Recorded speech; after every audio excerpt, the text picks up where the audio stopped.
Ladies and gentlemen, boys and girls, welcome to the BDMA channel. Today is the third and final installment of the UFC 280 preview between Charles Oliveira versus Islam Makhachev for the UFC Lightweight Championship. Now, before we get rolling, and we're going to get rolling quick, I want you to, in the comments section, cheat if you like, but it kind of defeats the purpose, name the last time that you can recall a title fight that was decided from guard, where someone was submitted from top position by someone else on guard, or even swept into submission or something like that. But I want no damage done prior. You know, a punch into a back take is the furthest thing from what I'm looking for. I'm looking for someone was in top position, the other was in bottom position. The person that started in bottom position submitted the person in top position, or knocked him out, but that's even less likely. So, title fight, submission from guard. Cool? Cool. All right, let's get rolling. So I wanted to start off with Islam's footwork and how it kind of creates defense with striking and takedowns. Islam moves more to me like a counter-puncher boxer would, who likes to kind of control distance, and he does that very well because of said footwork, backward and forward, and, you know, level change, feints, etc. Sometimes he'll hide his shots by striking in one sequence, returning to distance, and then shooting at the lead leg when the opponent positions to counter attack. Again, this is timing and distance, so it's an in, out, in, something Khabib did very well. And obviously Islam does as well here against Drew Dober. He's doing it once. Now here's the play on high, low, high. Feint, feint, feint. And that lead leg was just sitting out there to grab. So the dangerous thing for opponents is that Islam, he can use his countering IQ to reactively shoot as well. Countering while moving backwards to halt momentum a smidge, and then kind of getting under return attacks, because he's not so much of a double leg shooter. He'll get under the attack as he did right there. So this educated footwork also allows for corralling opponents, for lack of a better word, back to the fence, where to me Islam's incredible array of clinch entries and certainly takedowns from there often begin circular in spots, linear in others. And I remember having conversations with many people about this footwork, and to me it's excellent for a grappler. So one of the more common things of an inner reap from the underhook side, allowing the other arm to free up and then immediately strike and kind of fire start his positional progression. Here he's got an underhook, the right arm is freed up against Nick Lentz, and he reaps the other side. The right arm's free, and he can immediately go into passing guard. This is the opposite, so if you overcommit to the other side to defend it, he'll do that. Now, even if you back him up and you allow him the underhook, the same thing will happen as it did there. Sometimes this happens in the open space, certainly, and other times it happens on the opposite side, using the reaping leg and hip as the fulcrum in the steering wheel sort of technique from the over-under right there. So that's kind of like a valley drop, but it's more of a reap. So striking entries I want to cover with some intricacy, because I believe Charles has a better chance striking than he does relying on takedown defense and or his guard / bottom position. Everyone recalls that this was an attempted punch and a knee pick, but it ended up landing on the button against Tibau.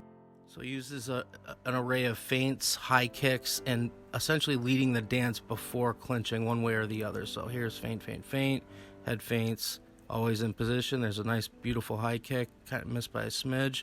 And similarly here, and ending up in a position to leg wrap at the fence, a position that is really only solved with defense.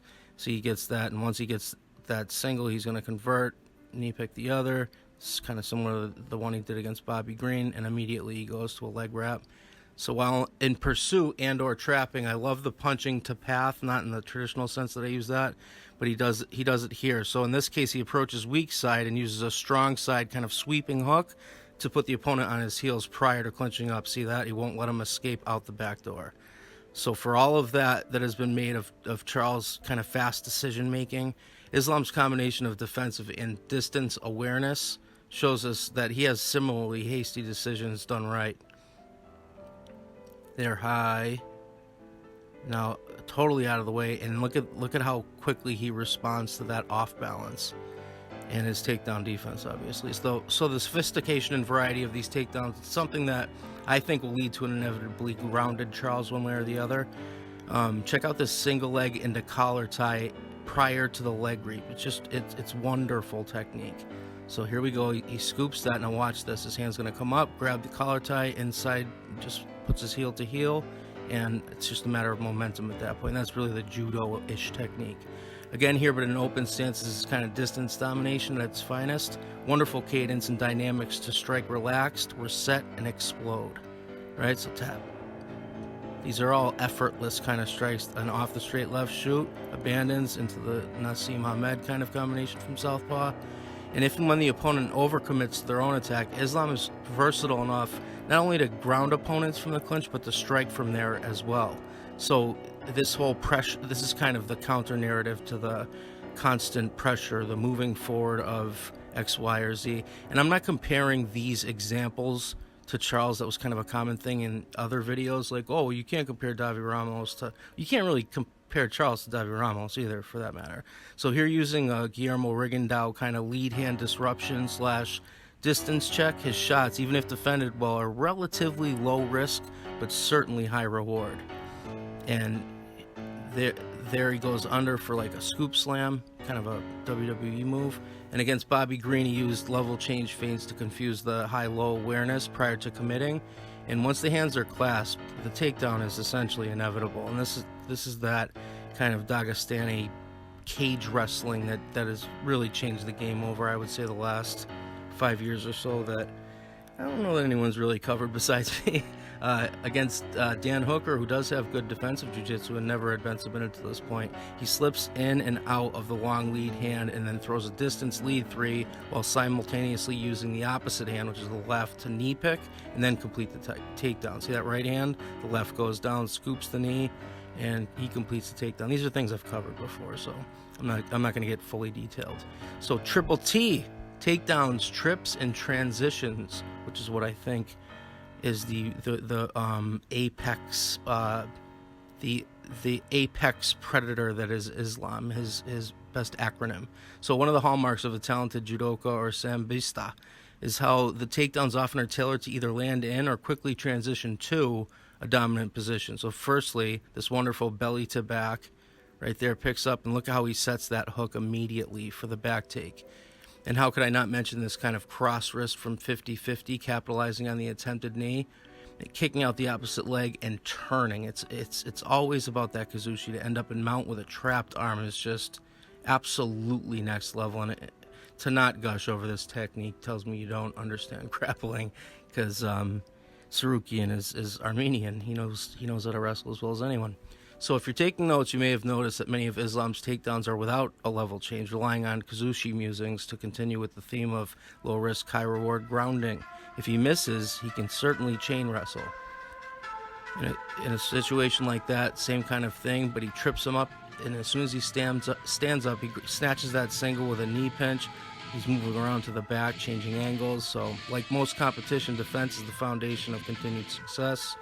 All sports, really. Makhachev not only has tremendous takedown defense, but striking defense as well. Arguably, he's avoided getting hit with anything substantial since 2015 when he took that one bomb. Here he is again defensively, moving backwards, avoiding everything. And for current affairs' sake, if you will, and because Charles is most dangerous when you're on your back, when on your back, here's an example of how easily Islam tends to shuck people off of there. Again, not a comparison person to person, but similarly here, a standing Kimura attempt not only nullified, but kind of capitalized on into a takedown, and then chaining into this said kind of takedown into a dominant position thing I want to reiterate over and over. The balance and just plain experience required here is pretty evident to most who've grappled. In so many ways, mixed martial arts is a game of balance in the literal and abstract. And look at just posting one. All he had there was the palm heel on the ground. They're just using a whizzer and his hips to escape. I would also put reversals into this subset, as even good wrestlers in good position, foot sweeps become Makhachev's world of uchimatas, haraigoshi, etc. These are judo-based techniques, and they kind of lend themselves from sambo, or judo lends themselves to sambo, I should say. And it's a matter of, even if you know it's coming, you know, I understand this is Nick Lentz, but Nick Lentz is a very good grappler, even if he's not Charles. That's not the same technique there. That was later on in the fight.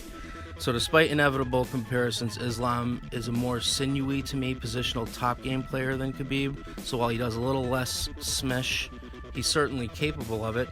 And if the position is befitting, right, he will oblige. Nice elbows there to a grounded opponent. He knows how to strike from the ground. It's just he does it less. He's more positional.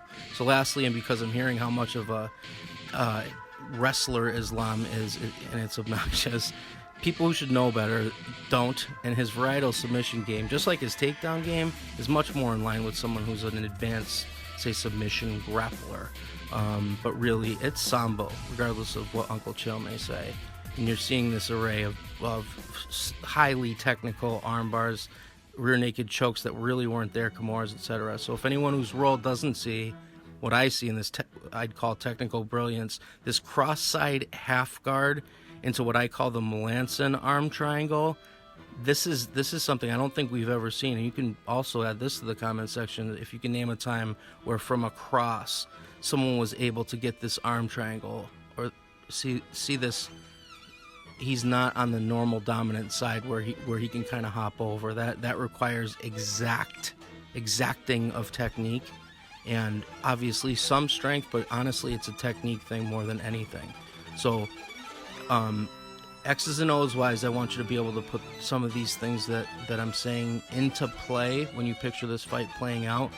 But rather than making this about why I'm picking whom, I want to show you techniques to expect and what could potentially nullify the other. So I'll link part 1 and part 2 in the description and like the little iCard section, which was striking, and then I did Charles grappling and wanted to do Islam's grappling next. He's not a wrestler. That's very important as a distinction, I believe, to make. I think he is as he likes to say and has said even in post-fight interviews, a mixed martial arts grappler. And it matters, because as soon as punches are introduced into the equation, it changes that said equation entirely. And I'm going to let this video speak for itself, and we'll go from there. I will try to, if I have time, do a rundown of the card, and at that point I'll give some picks. And I'm also thinking of potentially going online after the card and doing like a Q&A or an AMA or whatever you want to call it with one of my favorite smarts, but I'll keep everyone posted on that. So thanks for tuning in. Appreciate you all. Much love, and may the best man win. All right, cheers.